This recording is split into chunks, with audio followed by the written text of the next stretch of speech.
Are there any baby names that are technically super uncommon, super rare, but just like coincidentally, you know multiple kids with those names?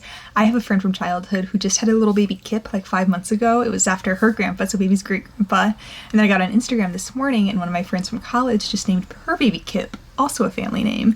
I feel like a lot of people go their entire lives without ever knowing anyone named Kip. And now when I look at like the last dozen babies I know born to people I know personally, 2 of them were named Kip, which is such an uncommon name. And I shared this one when it happened.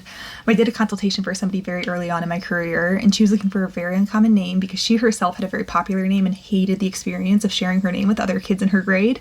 So she's like, I want this name to be like one of a kind. I want her to be the only one in her class with the name.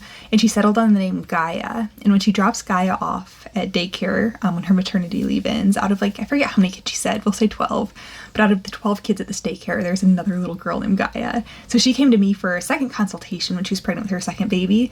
And the first one, she's like, it has to be uncommon, it has to be rare. That's like the #1 criteria. The second one, she's like, I literally do not care how popular the name is. What's gonna happen is gonna happen. And she named the second one Arlo. I know the people who have seen a lot of my videos probably get sick of hearing me say like the name popularity is not as black and white as it seems. Sometimes I'll be sharing like rare or uncommon names and people are like, I don't know where you're getting your information, but that name's so popular. I know 3 people under the age of 5 with that name. And then they're shocked when I show them the data that like for the last 10 years, only 40 people have been given that name every single year. But sometimes these weird coincidences just happen and you really can't predict them very well.